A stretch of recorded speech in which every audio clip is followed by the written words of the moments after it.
Hello, it's Paul and it's Megan. So it is, and this episode is the First time buyer special. We describe this as an evergreen episode, which is good because we're both in green and there's green plants. Can you get plants in any other colours? Everything's green in the room today. Yeah, absolutely. But it is one of those that can endure, and my word, there's lots of nuggets in this one. Yeah, this is so big, this next episode, that we've actually split it in half. And we had a really good recording with Tzana and Aileen, who are here for our first time buyer mega episode. Mega, absolutely. And the passion and the determination to help first time buyers just, well, you'll see for yourself very shortly. Yes. So I guess the less we say, the better, probably. Absolutely. I always think that. So today we are here with one of our most popular episodes, our first time buyer special. We're here with Aileen Venables from Harper Macleod. Hello. And Tzana Webster from Ralph's. Hi guys, hello. So thank you guys both for coming on. So we're making the assumption people listening, watching this are first time buyers. So I thought to kick us off, why don't we chat about what is the biggest challenges that are facing first time buyers at the moment? I think at the moment there's probably not enough on the market. The market's a wee bit, and it's this time of year as well, there can't be a huge amount on the market, so therefore and demand sometimes outstrips supply, and if that happens you then get into competitive situations, which is great for the seller but not so wonderful for the buyer. I would actually say it's buyer confidence. So really one of the things that I struggle with is when I meet first-time buyers is they think, because they're hearing all these fun news stories about closing dates and all the competitive interest, and some properties do have it. But when I'm meeting viewers, I say, why are you waiting for somebody else to bid against you? If you see a property you like, get in touch with your solicitor, get in touch, submit an offer. Don't wait. So that's, and a lot of times, because they'll hear their mom or their dad or their uncle or their neighbor's cousin, and that when they probably bought was a totally different market. Yeah. So it's really understanding and getting that trust with your solicitor and having the confidence to just take the leap and making the move, because so many are just like, well, I want to view others, which absolutely, please view other properties to do the comparison. But if you find something you like, why note interest and wait for somebody else? Come in and make an offer. I don't think I can get off this soapbox enough at the issue with the chains in the market. And so many of the clients that I deal with who have offered on their next purchase and then put theirs up for sale were desperate for first-time buyers. So we would welcome you guys to come in and to make an offer and to come forward with an offer and not wait for somebody else. So yeah, I would say it's the confidence. Yeah, I think that's a good point actually. The first-time buyers probably hold a stronger hand than maybe they Absolutely. actually appreciate themselves, really. And it's also quite easy because, you know, there's the seller will say yes or they say no. It's quite simple. Funny enough. It's as simple as that, and I agree with what Tzana says. You know, don't listen to, well, you can listen to your mums and dads and Especially their Banco mom and dad. Yeah, when they're giving you money, of course. I don't mean to be offensive to parents or to family, but you know, you will come across what I call the world leading expert. Yes. And there's always somebody who knows best, and you will only ever hear the bad story. And actually, it nearly all goes quite straightforward. And so take advice, but take advice under you know, just with a wee bit of scepticism, I think. And grannies and grandpas, as you say, it was a different market, different time. You know, they'll talk about stamp duty, and everybody goes, what's stamp duty? Well, it's land and building transaction tax. Well, it has been for some time. Yeah. I mean, well, just on that, and we talk about different markets, have we seen any shift in buyer behaviour this year? We're coming towards the end of this year. Has it changed, or have we seen anything different than maybe we saw in January, February? I've had a few closing dates not receive any offers. And I would say again, more power to a first-time buyer. And on those, or we just recently had a client where they had received 2 offers and said, oh, it's not quite enough to tempt us. And the comment, what I am seeing a lot is buyers wanting that negotiation there, because I would say maybe prior to COVID, you would find people saying, okay, well, that's fine, I'm happy to wait and let you set a closing date. And now I'm getting a lot of negotiation, a lot of buyers saying, well, listen, if that's not enough that I've offered, what do you want? Will you name a figure? Will you counter offer to me? And I understand why sellers don't want to do that, because you could get more, but also you could not. And we just had a client recently that took an extra week to make any decisions, and by the time they came back and said, okay, now I'm ready to negotiate, both offering parties had withdrawn and found something else. Yeah, I find that people, sellers, of course, depends on their circumstances, but I find exactly the same. And I also think that quite a lot of first-time buyers will try to go in under home report. And, the reason the home report has got the value and the reason the property's been put on at that price is because that's the realistic expectation. And, I think that the words have been, quote, lowball offer. Well, you can get to the stage sometimes where you actually insult the sellers and maybe say, well, no, I'm not dealing with you, or I'll go somewhere else, and that's where so you're there's offers and offers, really. Yeah, isn't it, is what we're there saying. always are offers and offers. And but no, I think that I've been doing this for so long, as we said. I don't see a difference to any great extent. What I must say is I think first-time buyers are far more informed than they were, say, 10 years ago or whatever. Podcast. Yeah, of course. Yes. Yes. Well, absolutely. Yes. It's a fantastic legal advice that they get. But I think they are. In some ways they are. But in other ways, with the world leading experts, they're not. And they will just hear things from everybody. And that's why you should get in touch, and of course I'll say this, but you should get in touch with the professionals, because you'll get it straight down the line. Absolutely. And one of my first-time buyers recently said, we knew bits, but you joined the dots up for us. And I thought that was a very good way of putting it, because they knew wee bits and pieces. But I also think a lot of, not just first-time buyers, but buyers generally, very much confuse the Scottish and English system. Yes. And sadly, I think everybody thinks the English system is the only way. Well, it's not. We have a far superior, and I'm not saying that from any sort of political view or anything. We have a far superior system in Scotland. And I think that's probably, you'll agree, borne out by anybody who moves from England to Scotland says, "Oh my goodness!" Well, there you are. But it's clearer. Yeah. I to this day do not know how anybody moves house in England, because I don't know how they can organise things. I'll be honest with you. I'm finding we're getting into that realm with a lot of the chains that we're doing. I'm seeing more and more settlements happening just day before. Absolutely, yes. And even from that, but I mean, I kind of, we know we've touched on it, but a more cautious approach. Absolutely. And I think that in terms of the cautious approach, it would be more what the percentage people are paying over home report value or the amount they're paying over. And I've definitely noticed a shift in the market. And I think that this comes from also with cost of living being more expensive, Brexit, cost of building materials.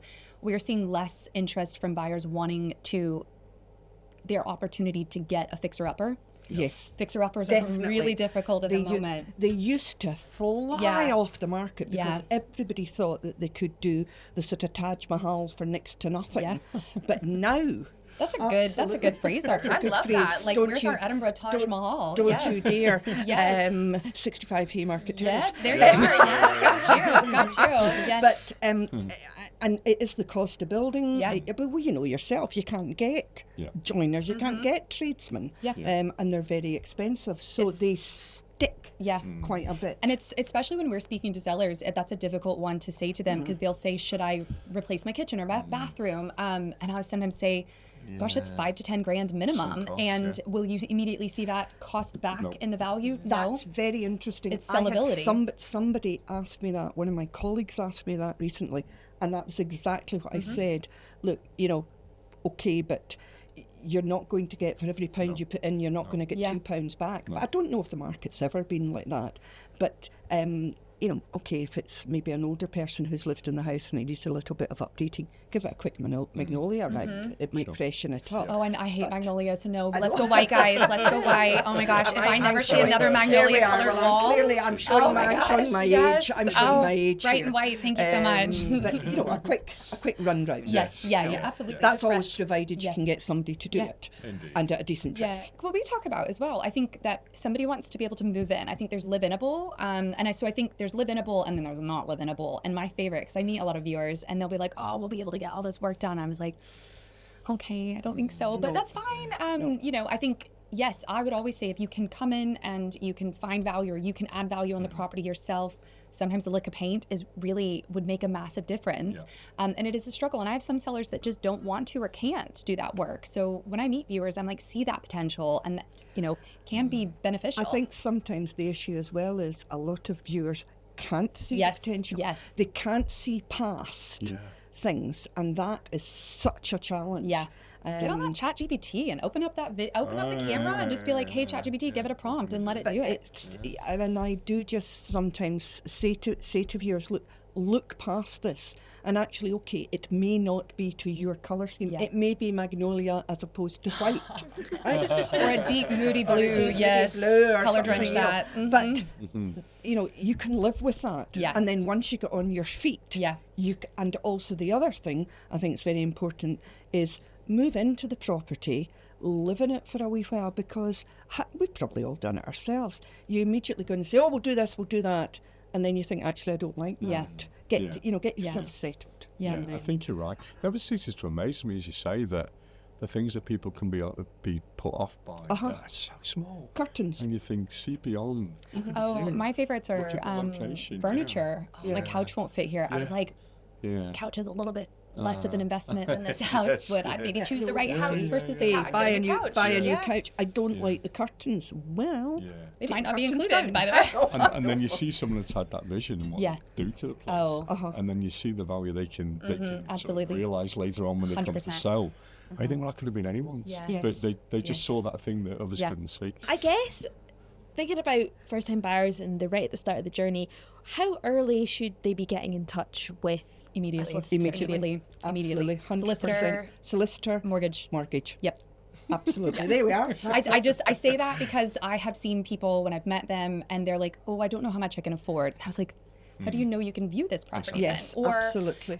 Talking to them about their affordabilities or what their budget is, or, I think it's working out, and I say this to people all the time, it's not necessarily even your affordability, it's from the top line figure of what you can borrow, it's what those monthly payments are, and then what the running expenses of this particular property is. So it is immediately get in touch with your mortgage advisor, immediately find a solicitor that you have a relationship with, that you trust, that can give you that advice. And I think most buyers are really surprised, especially from a first-time buyer, of what a solicitor does. Absolutely, Tzana. And I think also most, I think there is this slight concept that, oh my goodness, I'm going to go and see the solicitor.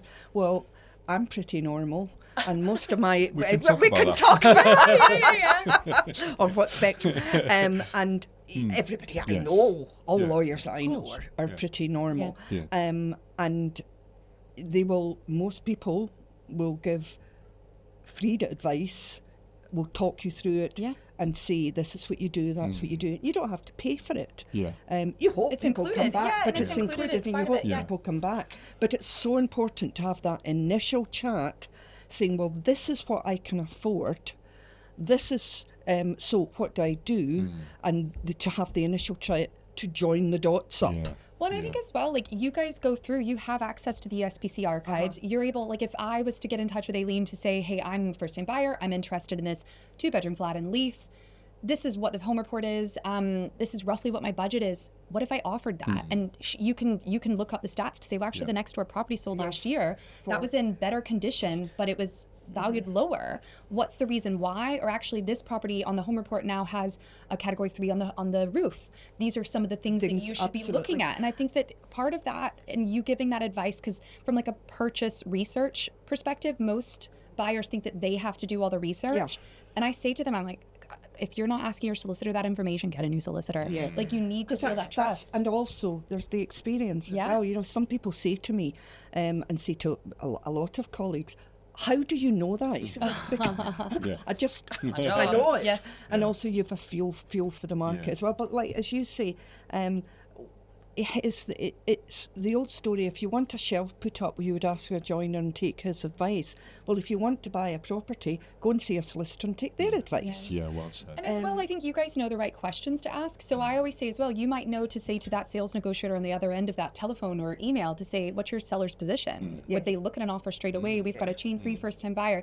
If I'm on the other end of the phone to Aileen and she's got a chain-free, I'm like, singing. Like, bring me the offer, show me the money, and let's go. We'll say as well, you'll maybe say, as we were saying earlier, that's not expectations, and I'll say, what are your realistic expectations? Yeah, you'll push a little You'll bit further. push a bit further. But you are duty bound, are you, to do the very best you can for Absolutely. your buyer, Yes. to help them negotiate the best price, Yep. to save them from Professionally themselves if they're getting a bit giddy and starting to get into the affordability issues. You know, you are there as a trusted advisor. Well, you really. are there. You're there They to, guide. and I don't mean this to be insulting to anybody, but we're there to hold their hand. Exactly. Ultimately, Yes. of course, It's it is their decision. Yeah. But if a property's on at 200,000, they say I want to pay 600, I will say to them, absolutely not. I'll say, You show me ain't the money. paying. Yeah. You ain't Yes. paying that. Yes. But yeah, absolutely, that's what you need to do, and you need to have somebody who's trusted, who you've got to have somebody you feel comfortable with as well, because this is the biggest financial investment you will ever make in your life. And as I also say to people, it's not like buying a jumper on the internet where you can send it back. You can't send it back if you don't like it. So you've really got to take your time. Now, sometimes you can't take your time in offering because, there's a closing and there's we'll go on to what that is, multiple dates and multiple viewings and everything. But just try and say, we want to buy this, but take a wee step back. But most first-time buyers are like that as well, once they've got the initial advice. Yes. Yeah. So go early. Go That's early. what we got. Yeah. That's the agreed. takeaway. We've got that one. What's the one thing you wish first-time buyers knew before they started their search? How much they can afford. Yeah. I might go with that as well. It's Expectations. Is there a lot? Is that really common? A lot of first-time buyers. Well, I think but as well. You sometimes get people saying, I want to buy a property, etc., etc., and you say, well, how much can you afford? Have you been to see a mortgage advisor? No. On that, like they don't. It's not always common to be aware that anything you pay over the home report value, you you're have to have fine. cash Yeah. for. Yeah. So, and that is until they speak to a mortgage advisor or a solicitor. They just They and just I don't know. I would totally get it, because you'd think, oh, if I'm buying it at 200 and the home It's like report's a at car. 190, I'm Yeah. getting a mortgage at Yeah. 200. Got it funded. So getting that information and having that in terms of that affordability of that knowledge. Absolutely. I also, the typical process is once your offer's accepted, you're not allowed back in as a buyer, whether it's a first-time buyer or any buyer, until the misses are concluded. And that's the legally binding contract that ties you in to purchase that property and ties the seller in to sell it. So with that, so many people are like, great, my offer's accepted. Can I come back, back in? and have And we're another like, look. no. Because we stop all viewings. It's not just yours as a purchaser. We stop any other viewers. And so you just wouldn't be allowed back in until the misses have concluded. And so sometimes that not being aware can cause frustration or a bit of And you can't. miscommunication. Yeah, and a lot of people could say, "Can I take, my parents along and everything?" No, sorry. And the reason for that is because you might put your offer in, your offer's accepted, go back and see it, and say, "Oh, I really don't like this." Now, of course, until the missives contract, we say. Of course, we make ourselves sound important, don't we, with missives? It's a contract. Missives, I think, is a Scottish word. But until the contract is concluded, either party can withdraw. So it's a slightly circular There's no argument, that. There's no financial penalty for it. Yeah. And so, on the one hand, you say, well, once you put your offer in, no, you can't go back in. Typically, you can't go in back to see it. But then, if you say, well, I'm not going to buy it unless I can go and see it, you get round into a Right. circle. Well, here's the question. So let's just unpick that one then. How many times do you think you should see a property before you? At least twice. At least, yeah. Your first is with your heart and your second's with your head. And you also want to see it daytime and evening, Yes. if you can. Yeah. I would say And different times of the drive- week as well. Yeah. So Yes, weekends. Saturday night, drive round the area. Yeah. If you can. Now, sometimes you don't have to do that because you know where it is. But, the classic is it's in an area where there's a pub, it's nice and quiet. On a Thursday morning, Yes. you go and see it on a Saturday night. In Grassmarket, yeah. Completely Yeah, different. yeah. Completely different. Yeah. But try and go and see it twice at different times. And to an extent, I've sort of said, well, go on your own. But if you are on your own and you are a sole first-time buyer, try and take somebody with friend, you, family a friend, member, yeah. family member, because they'll see different things than Yeah. you'll see. But remember, they're only in an advisory capacity. But what I think we're saying then is they don't feel obligated to see it once and just offer. If you I encourage. can, Come and see go it back twice. and Absolutely. see I it encourage. twice. Absolutely. Don't. I think But I what said about earlier. the fear of losing the property? that Well, you might I said upset the earlier, seller, don't be rushed into it. But sometimes that's unavoidable. Yeah. You see it on a Saturday, You want to offer, you say, well, I'll go back and see it on a Monday, and I think you've said this as well, you note interest, and somebody else goes in and bang, they buy it, and you're still I've looking done at viewings it. for a seller before, and I did a viewing on a Saturday, and the guy said, I love it. It's going to be for me, but my parents don't live here, and my partner's mom said she would come. Can we come back this afternoon? I don't typically go back 2 days or the same day twice, but I was like, absolutely. Like, I scheduled it, texted him, and said, listen, my last viewing's at 3. I can meet you there at 4. And I got an offer in on Monday. So, because I did say to him, I think it's really important. He was a young first-time buyer. And Very if important. Yeah, if they could come out, by all means, like, I'll make it happen. I think any seller would be, if you're on the market, you're on the market to sell for a reason. Correct. And if anybody can accommodate it, I think most sellers would welcome somebody coming back in for a second time. I often laugh and say, if somebody wants to see your house at 2 a.m, let them see it, because you want to sell it. Well, you do. I mean, that's extreme, obviously, but so it's a horses for courses, Paul. Yes. It's a horses for courses. In the ideal world, go and see it twice, but sometimes you can't. Yeah. But it's much better to see at least twice, because of what? Again, biggest financial commitment you'll make in your life. Correct. And sometimes I do get a bit concerned that people spend longer working out what clothes will go with what clothes, but yet they'll go in and see a house and they'll say, I'm going to buy it, because you can take the clothes back, but you can't take the house back. Exactly. Yeah, no, you're right. Yeah. And blue and green should never be seen. So Oh, that's well, very much there, on my yeah. mind. I feel like today we're learning lots of phrases Yeah. versus for courses, connect the dots, the top. I'm I- right well, there. I know. I gotcha. Yes. I've been doing it for 2 Yeah, I years. love it. A question that we'll often get asked when we have our first time buyer events and things is, how do you know how much to offer, and how do you know what a fair offer is? Competition, competition, competition. If there's no see, I'm in the business, and so are you, Tzana, in the business as a seller for getting as much as an estate agent. You look really determined when you say Oh, that. she leans forward. I know, Oh, you well, ground your got teeth. it. I saw Yeah, you yeah, grind your First, teeth. because we're solicitor estate agents. Yes. We all are solicitors and estate agents, Yeah. which is different to some firms where they're just estate agents. Yeah. But so with my estate agent hat on, I want to get as much as I possibly can for that client's sale. Mm-hmm.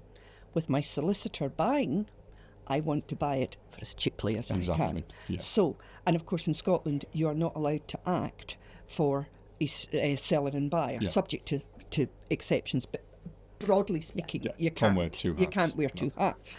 Another phrase. That's it. I know it is. I got it. The question is, the answer to the question is, it depends on what the competition is. If there is no competition, you will more than likely buy it for less than there is competition. Mm-hmm.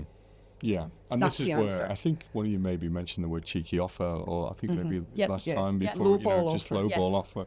offer. Yeah, so, okay, well, let's say you've lowballed. Well, I would actually go on and also to say it's worth what a property's value is worth. Property's valued what's worth to you. You can Yeah. buy it for what it's worth to you. And even with what Aileen said in terms of the competition, that is so right. But also, how do you know what to offer? Yeah. That's when you speak to your solicitor who goes Yep. through that research and says, okay, well, because I think, and I say this to a lot of buyers as well, it's also trying to put this game is psychological, and this is a game. This property industry is a game. I am constantly saying to sellers, put yourself in what the buyer's position is. The buyer wants to have their offer accepted yesterday because they're so nervous about buying a property.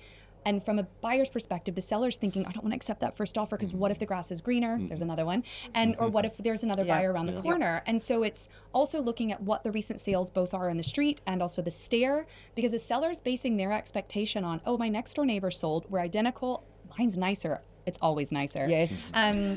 Mine's nicer. And so if they got 240 2 months ago, well, mine's nicer. Am I getting 250 or 260? So a lot of times I say to buyers on that, go and look at what the next door neighbors sold at. Go and look at what the other properties, because that's basically what the sellers are doing their research, and they've got their expectations set on some of those. And then it's what Aileen said, if you're in the market for 3, 4, 5 months and there's no other offers, no competition, that property's not going to be selling at that because there's nobody else competing for it. So you've got a good chance. And then it's working out, as you said, what's affordable to you as a buyer. You want to get it for probably the best price possible to you as a buyer, which is usually as low as possible. But also sometimes if that's your dream home, you pay what you can pay. Yeah, and I also, absolutely, because when sometimes clients will say, well, what do you think I should offer? Well, as I said, ultimately it's the client's decision. We are there to advise. But if you're offering a competitive situation and there's 6 offers, now, if any lawyer or anybody says you will get it for X amount, I mean, just go somewhere else, because nobody knows. Yeah. So at that stage, more than probably about two other notes of interest, I would tend to say to people, right, it is probably about that would be what a reasonable offer, because I like where I live. I don't want to live in that house, so I'm doing this from a completely hard-necked look at it. I'm just looking at the value, competition, everything, but then decide how much do I want to live in it? How much is it worth to me, and either add or take away? And also, what do you feel comfortable at offering? Because the last thing you want to do is to buy the house at X amount and spend the next few years saying, oh, I wish I hadn't spent as much as that. Or can't go on holiday because you're house poor. Etc. So we can only give the sort of hard facts, if you like, and the advice and hold, but ultimately, how comfortable do you feel with that? And that's, as you say, and you also don't want to get to the stage where you can't go on holiday, you can't go out. A lot of people say, oh, I'll push myself to the absolute maximum. Well, you don't want to be not having a decent life. Yeah. And also things like, sorry to bring up, but the last few years, obviously, we saw the interest rate hikes, and then you can find yourself in a really tough spot. Where so you've got to build in a buffer. But any financial advisor worth their salt would be building a buffer in. Because they ask questions. I remember when we were remortgaging, and they said, are you going to have children? And I was like, well, that's a very personal question to ask. And they were like, well, in your 2-bedroom flat, you have kids. Would your kids fit in that? So if you remortgage for 2 years or 5 years, and I thought, oh, that's actually a really good question. And then as well, it was right around Brexit and, other kind of economical or global economical events. But I would also say as well, so some of the things that I tell clients, if it's going to a closing date, if you found out, you're working on your final budget, if you heard that you lost out on it by £5,000, would you be gutted? And if the answer to that is yes, I would be devastated, because this is your dream house and you have that £5,000 to spend, do it. But I would also say on that, because I get asked all the time, both from a seller and a purchaser, is about percentage above home report do I offer? And her eye roll there, it is yes. And I think on that, it's so tough, because the market has absolutely and dramatically changed on that. And we are 102, so you're 2% above home report on average, and that's across Edinburgh and the Lothians. Each pocket of Edinburgh or the Lothians have their own individual kind of percentage or average. I was dealing with an offer today in Leith, and I was like, listen, you're about 3 to 5% above home report on average for this. And that's on the basis that there's competition or how long you've been on the market. They were just on for about, I think we're 8 days. And I'm like, great, the first 7 to 10 days of the property's marketing will be the most active period that you have. So we're right in that. Let's go with that momentum. And I think they said something to me and quoted just a random number. And I was like, oh, that's 20% above home report valuation. Let's stop. And I had to and they just went, oh, and I said, let's bring that back. This is what we're seeing. And it was almost re-educating them, because even a 10% over home report valuation is a really competitive offer. And those are where you're looking at closing dates at 6, 7, 8 plus notes of interest, and you still aren't guaranteed that you're going to get that.